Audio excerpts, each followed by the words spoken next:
I walked out of the country club ballroom, crossed the gravel drive in my good shoes, and put the envelope into the hands of a man sitting on a milk crate near the service entrance. I told him it was his, no strings. I didn't slam any doors. I didn't look back to see who was watching. His name was Otis. He had a gray beard that looked like steel wool and a windbreaker 2 sizes too big. He thanked me twice and asked if I was okay, which was kinder than anything I'd heard inside that building in about 4 hours. I told him I was finally fine. Now you have to understand, I'm 63 years old. I was an underwriter for 31 years before I retired, which is a fancy way of saying I read the fine print for a living. I notice things. I keep records. And I had been married to my second wife for almost 12 years by the time we got to that wedding. Her daughter was getting married. The bride was 26, a registered nurse at the children's hospital downtown, with a laugh that sounded like her late mother's even though she had never met her. That last part is going to matter. Hold on to it. The gift my wife called trash that afternoon was a hand-bound walnut keepsake box with brass corners, about the size of a hardback book, and inside it was a folded letter, a single key, and a slim brown ledger that looked, to anyone glancing at it, like an old savings passbook from a bank that doesn't exist anymore. It looked like nothing. That was the point. Let me back up. I met my wife when I was 51. I'd been a widower for 4 years by then. My first wife passed from ovarian cancer in 2007. And for a long stretch after that, I didn't do much except go to work and come home and stare at the television without turning it on. I had a grown son out in Denver who called every Sunday. That was the whole shape of my life. I met her at a charity dinner for the hospice that took such good care of my first wife at the end. She was on the fundraising committee. She had a daughter, she said, a sweet girl named after her grandmother, and she'd been raising her alone since the girl was little. The biological father, she told me, was someone who had left them both and disappeared into Arizona somewhere. She didn't like to talk about it. I respected that. I'd been through enough loss myself to know when not to push. We got married 18 months later in a small ceremony at the courthouse. Her daughter, who I'll just call my stepdaughter for now, was 15 at the time. She was polite to me. Distant, but polite. I never tried to be her father. I tried to be a steady adult in her life, which is what I felt she needed and what she would have asked for if she'd known the words. She got into nursing school at 20. I paid the tuition. My wife told me more than once that it was the least I could do, considering everything she had given up to be a mother on her own all those years. I didn't argue. I had the money. I figured family was family. That was the pattern of our marriage. She told me what was the least I could do, and I did it, not because I was weak. I want you to hear me on this. I wasn't weak. I was strategic in a quiet way that even I didn't fully understand at the time. Because somewhere around the 3rd year of the marriage, I started to notice things. I noticed she kept her daughter and me at a careful distance. If my stepdaughter and I started to develop any real warmth, my wife would suddenly need her for an errand, or remind her about some old grievance, or simply walk into the room and change the temperature. I noticed it the way an underwriter notices a date that doesn't line up on a claim form. Once you see it, you can't unsee it. I noticed she was very, very interested in my finances, not in a partnership way, in an audit way. I noticed that any time I asked about my stepdaughter's early childhood, she changed the subject. Once, when I was helping move some boxes from the attic, I found a manila folder taped to the underside of a dresser drawer. I didn't open it. I want you to know that. I put it back exactly where I found it. But I noted the location. I'm an underwriter. I noted everything. About 6 years into the marriage, my son in Denver, who was sharper than I am about people, came to visit. We took a walk around the neighborhood after dinner and he said, "Dad, I don't trust her." I asked him why. He said, "Because she watches you the way someone watches a slot machine." I laughed it off. Then I went home and didn't sleep for 2 nights. The next Monday, I called an estate attorney. Not our family attorney. A new one in a different county. I told him I wanted everything quietly restructured. My retirement accounts, the house I'd owned before the marriage, the small inheritance from my mother, my life insurance, all of it. New beneficiaries, new protections, a trust with very specific instructions. I didn't take anything away from my wife that she was legally entitled to. I just made sure that what was mine before her stayed mine, and that anything I wanted to give to anyone after I was gone, I could give freely. The attorney asked if I was planning a divorce. I said no, I'm planning to never be cornered. He nodded like he'd heard that before. Then, 2 years after that, something happened that changed everything. I was sorting through my late first wife's belongings. I'd kept a cedar trunk of her things in our basement, mostly clothes and photo albums, and my second wife had been asking, in that slow, patient way of hers, when I was finally going to deal with it. I figured it was time. At the bottom of the trunk, wrapped in tissue paper inside an old Christmas card box, was a packet of letters I had never seen before. They were addressed to my first wife from a woman named Greta, who had been her best friend in college. Greta had died in 2003, 4 years before my first wife. I knew the name. I'd heard 100 stories. What I didn't know, until I sat there on the basement floor reading those letters, was that Greta had given up a baby for private adoption in the spring of 1998, a baby girl. And in one of the letters, dated December of that year, Greta wrote about the couple who had adopted her. A nice young woman recently divorced who had told Greta that she'd always wanted a daughter and couldn't have one of her own. The name of the adopting mother was in the letter. It was my wife's name. I sat on that cold concrete floor for I don't know how long. I read the letters again. 3 times. 4. I checked the dates against my stepdaughter's birthday. They matched within the same month. My stepdaughter wasn't biologically my wife's. She had been Greta's daughter, and my wife had been telling everyone, including the girl herself, a completely different story for 20-something years. I want to be careful here. I'm not telling you this to be sensational. I'm telling you this because the next thing I did mattered, and you need to understand why I did it. I didn't confront my wife. I didn't tell my stepdaughter. Not yet. I needed to know more. I hired a private investigator, a retired one, recommended by my attorney. He spent 4 months digging. He found the adoption records. He found a court file in another state that had been sealed, then quietly unsealed, then sealed again with what looked like a paid-for clerical error. He found Greta's mother, who was 86 and still living in a small town in Pennsylvania. He found a man named Calder Whitlock, who had been Greta's boyfriend at the time she got pregnant, and who had never known the baby was carried to term. Greta had told him she lost it. Calder Whitlock was a high school history teacher who'd retired 4 years earlier. He had never married. He still lived in the same town. The investigator gave me a photograph. The man had my stepdaughter's eyes, not similar. The same. This was the biological father. The one my wife had told me for 12 years was some deadbeat in Arizona who had abandoned them. There was no deadbeat. There was a kind, decent man in Pennsylvania who didn't know his own daughter existed. I sat on this information for almost a full year. I know how that sounds. Believe me, I know. But you have to understand, my stepdaughter was engaged. She was planning a wedding. She was 26 and finally happy and stable after a hard adolescence, and I was not going to detonate her life 6 months before she walked down an aisle. I made a decision. I would carry the weight until she was on the other side of her wedding day. And then, when she was settled, when she had her own life and her own husband and her own footing, I would give her the truth. But I would give it to her in a way she could hold.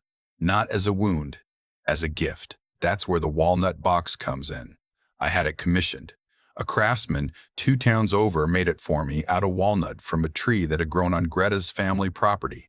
Her mother sent me the wood. I had the brass corners engraved with the date Greta gave birth, though to anyone glancing at it, the date looked random. Inside, I placed 3 things.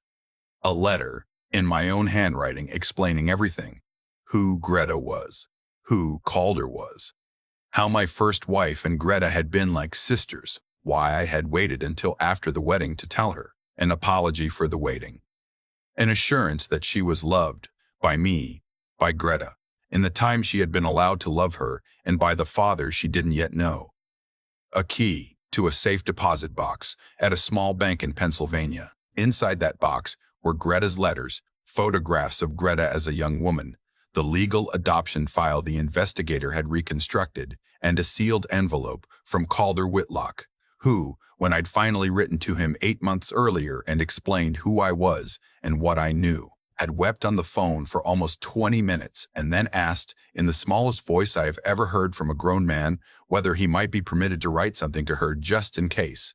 And the ledger, which wasn't a passbook, It was a record I had been keeping for 9 years of every dollar I had quietly set aside for my stepdaughter in a separate trust she didn't know existed, a trust her mother could not access, a trust that, by the morning of the wedding, contained $412,000, her tuition, the wedding deposits, her first car, her down payment on the little condo she was planning to sell, to move in with her new husband. None of that had come out of this trust. I had paid for those things out of regular accounts. The trust was untouched. The trust was hers, and hers alone. And the ledger inside the box was the proof. That was the gift my wife called trash. The morning of the wedding, my wife was strange. Stranger than usual. She had been pestering me for weeks about what I was getting her daughter. She wanted to know the amount. She wanted to know if it was an account she could be a signer on. She kept saying, "You know how she is with money. She'll just lose it. I should hold it for her." I gave her the same answer every time, which was that I had taken care of it and she didn't need to worry. That answer made her furious in a way she tried to hide. The reception was at a country club her side of the family had belonged to for 2 generations. I was seated, by her arrangement, at a small round table near the kitchen doors with 2 great-aunts who didn't know my name. She was at the head table with the bride and groom and her own brother and his wife. I noticed. I didn't say anything. I had stopped saying things a long time ago, when it came time for the gift presentation, which was something her family insisted on doing publicly, in front of all 200 and some guests. I walked up to the head table and set the walnut box in front of my stepdaughter. She smiled at me. Genuinely, I told her quietly not to open it there, to wait until she got home from the honeymoon, when she could sit somewhere quiet with her new husband. I told her there was a letter inside that would explain. My wife reached across the table before her daughter could say a word. She opened the box. She looked inside, and her face changed in a way I will remember until I die. Not because she understood. She didn't understand yet. She just saw 3 things she couldn't immediately price: a folded paper, a small key, a worn brown ledger, no check, no envelope of cash, no jewelry box. She pulled the ledger out and flipped through it. I watched her eyes scan the columns, looking for an account number she could match to one of ours. She didn't find one. The account was at a bank she'd never heard of, in a name she didn't recognize as connected to anything she controlled. She looked at me and her mouth twisted, and she stood up. She said loud enough for half the room to hear, "What is this trash?" She said, "You embarrassed me." She said, "My daughter gets married once and this is what you bring." She said, "A notebook and a key and some letter. Are you a child?" And then in front of 200 guests, in front of her own daughter on her wedding day, she took the box and the contents and dropped them on the floor next to her chair. The ledger fell open. The key skidded under the table. The letter, still folded, landed on top of a piece of cake somebody had set down. I didn't say a word. I bent down. I picked up the box. I picked up the ledger. I found the key. I picked up the letter, brushed the frosting off the back of it with my thumb, and refolded it. I put everything back inside the box. My stepdaughter was crying. Not the loud kind. The quiet kind, where you don't even realize you're doing it until it's down your chin. I looked at her and I said, "I'm sorry, sweetheart. This wasn't how I wanted you to receive this. I'll make sure you get it when the time is right." Then I walked out of the ballroom. I crossed the gravel drive. I saw a man, Otis, the man I mentioned at the beginning, sitting on a milk crate by the service entrance, eating a sandwich somebody had brought him from the kitchen. I walked over to him. I asked him if he had a safe place to keep something for an hour or two. He said he had a backpack. I said, "That'll do." I gave him the walnut box. I told him to hold it. I told him a man would come ask for it, and that man would have a phrase to say, and if he said the phrase, Otis could give it back. I told him there'd be $1,000 in cash inside an envelope in my jacket pocket, which I gave him right then, regardless of what happened next, just for sitting with the box, just for being a decent man on a hard afternoon. He looked at the envelope. He looked at me. He said, "Mister, I don't know what's going on, but I'll sit here until the sun goes down." I thanked him. I walked back inside. I sat down at my little table by the kitchen. I waited. It took, by my watch, about 31 minutes. What I knew that my wife didn't was that the ledger she had glanced at on the table had a header on the inside cover. The header had the name of the bank. The header had the trust number, and the header had the trustee's contact information, which was the attorney in the next county I'd been working with for 10 years. She had photographed the inside of the box with her phone before she dropped it. I watched her do it. She thought she was being slick. She wasn't. While I was outside with Otis, she had gone to the ladies' room and called the bank. The bank had told her politely that the trust was confidential, that she was not a named party, that she could not receive information about its contents or its beneficiary. She had then called my attorney's office. My attorney's office had told her, even more politely, that they could not speak with her, but that if she had questions, she was welcome to put them in writing. She had then called her brother, who had stepped out of the reception, to take the call. I watched him come back in. I watched his face. He sat back down at the head table and leaned over and whispered something to her, and her color went out of her face, the way water goes out of a sink. She got up. She came across the ballroom floor toward my little table. She sat down across from me in the empty chair where one of the great-aunts had been before the great-aunt went to find the bathroom. She put her hands flat on the tablecloth. She said, very quietly, "Where is the box?" I said, "The box you called trash. The box you threw on the floor." She said, "Where is it?" I said, "Somewhere safe." She said, "That ledger." "Is that? What is that account?" I said, "That's not your business." She said, "I am your wife." I said, "You are, and I am still going to answer you the same way." She said, "Is that her money? Is that money for her?" I said, "It is something I made for her." "Yes," she said, "How much?" I didn't answer. She said it again. "How much?" I looked at her, and I want to tell you, I felt almost nothing. I'd felt everything already over a long, long time, and there was nothing left in the tank for that moment. I just looked at her the way you look at someone whose face you used to know. I said, "Enough that she will never need to come to you for help. Ever." That was when the second thing happened. The bride, my stepdaughter, who had been at the head table dabbing her eyes with a napkin while her new husband held her hand and looked like he wanted to commit a felony on someone, stood up. She walked across the dance floor. She came over to our little table by the kitchen. She didn't look at her mother. She looked at me. She said, "What was in the box?" I said, "Sweetheart, this isn't the place." She said, "No. Tell me. I want to know now." I took a breath. I looked at her mother. Her mother's eyes were doing that animal thing where the pupils get very small. I said, "Your mother and I will talk later. I made you something. It was the only thing I knew how to give you. There is a letter inside it that explains everything. There is information about your family in it. Your family that you should have known about a long time ago." She said, "What family?" I said, "Your biological mother's family." I said it gently as I have ever said anything. The room got very quiet, which I didn't expect because most of those 200 people were not paying attention to us. But some kind of feeling moved across that ballroom the way weather moves across a field. And I swear half the room went silent at the same time without knowing why. My stepdaughter said, "My what?" Her mother stood up so fast she knocked the chair over. She said, "Don't you dare." She said it to me. She said it loud. My stepdaughter looked at her mother, then at me, then at her mother. Her face was doing something I had never seen on it before. She said, "Mom, what is he talking about?" Her mother said, "He is sick. He is making something up. He is jealous. He is making something up. He is jealous. He is." She kept going. I won't repeat all of it. It got worse the longer it went. She was trying to fill the air with so much noise that nothing else could land. My stepdaughter said, "Stop."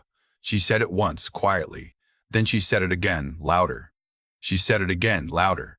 She said, "Mom, stop. Look at me. Is he making this up?" Her mother couldn't answer. That right there. That was the moment. That silence. That was the answer. I stood up. I told my stepdaughter, gently, that I needed to step outside for a minute, and that when I came back, I would have the box, and we could go somewhere quiet, the three of us, her and her husband and me, and I would explain everything I knew.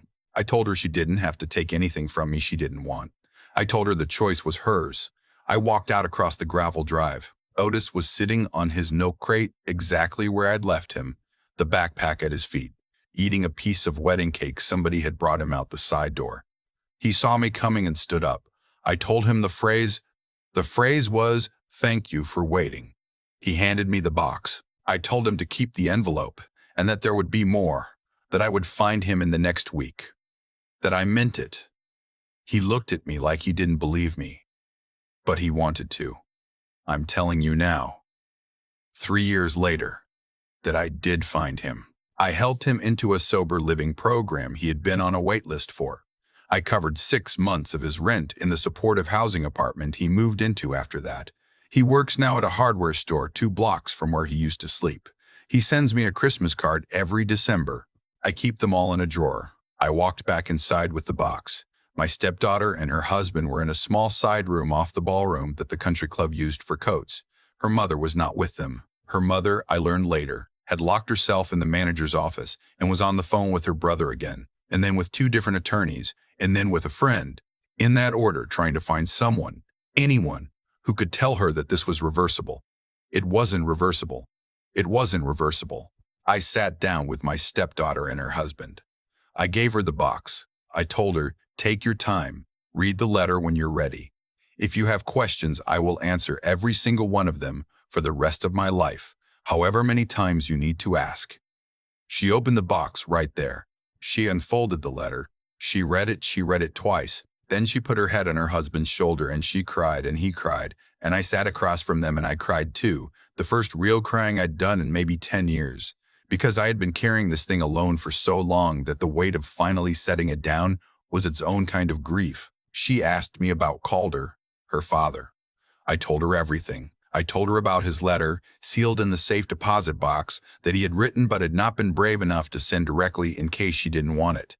I told her he was a kind man. I told her he had been waiting very patiently for whatever she wanted to do, including nothing. She asked me about Greta, her mother. I told her about the letters and the photograph of Greta at 22 on a porch in Pennsylvania with my first wife next to her, both of them laughing at something nobody now remembers. She asked me, why now? Why this day? Why like this? I told her the truth. I told her I had planned to give her the box at her new house when she got back from the honeymoon.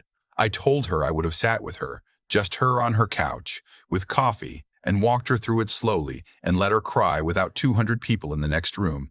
I told her her mother had forced this by opening the box in public. I told her I was sorry it had happened the way it had. She said, you weren't going to tell me at all if she hadn't done that today. I said, I was going to tell you next week. She said, okay. She sat with it. Then she said, you have been carrying this for a year. I said, longer than that. She said, by yourself. I said, yes. She reached across the small coat room table and she took my hand and she held it and she said, thank you for waiting until I was strong enough. I won't tell you I didn't lose it then. I won't lie to you. Here's what happened after. The marriage ended. Not that night. There was no scene. I went home to a hotel I had already booked for myself 2 weeks before because I'd had a feeling about how the day might go. I stayed there for 3 months. The attorney I'd been working with for 10 years walked the divorce due cleanly. Because of the structure I had quietly built, year by year, there was very little left for her to fight over. The house I'd owned before the marriage stayed mine. My retirement account stayed mine. The trust for my stepdaughter was untouchable. She walked away with what she had brought in, plus the alimony the law required, which was modest. Because she had her own money she'd been hiding for years, and the judge found it. She tried for a while to make contact with her daughter. Her daughter did not respond. That was her daughter's choice, and I had nothing to do with it. The last I heard, she moved to Florida to live with her brother. I do not know any more than that, and I have not asked. My stepdaughter and Calder met about 2 months after the wedding. They sat down in a coffee shop in his town in Pennsylvania for what was supposed to be an hour. They stayed for 6.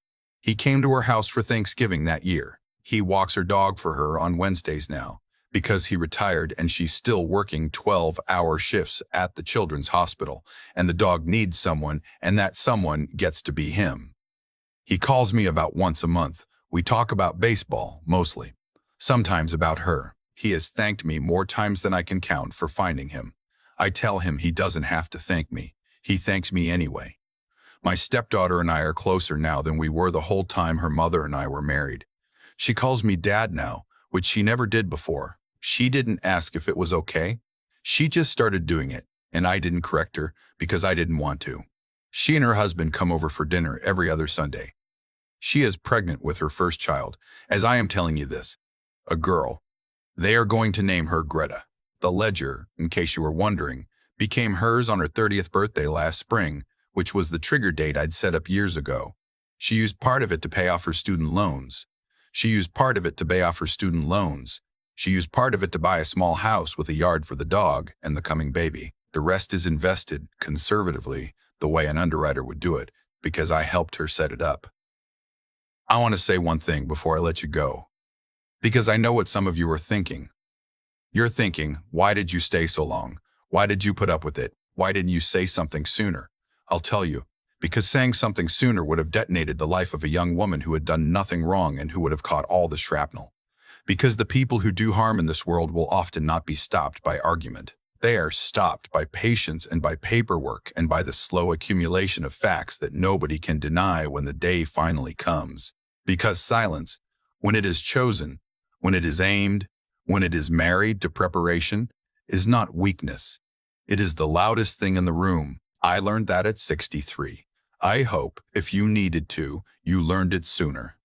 I've thought about that afternoon a lot in the 3 years since it happened. Mostly late at night, in the kitchen, with a cup of coffee that's gone cold while I wasn't paying attention.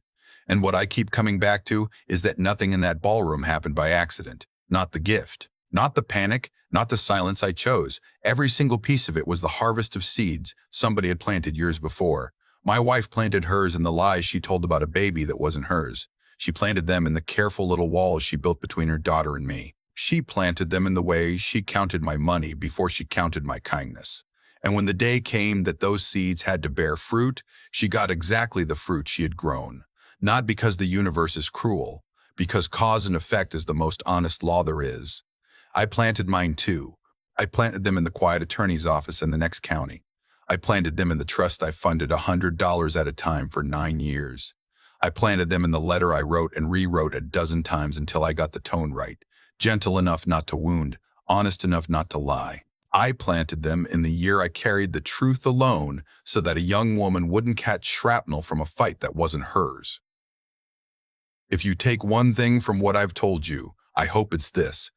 There is a kind of strength that doesn't look like strength. It looks like patience. It looks like keeping your mouth shut when everything in you wants to shout. It looks like writing down what you saw, dating it, putting it in a drawer, and going to bed.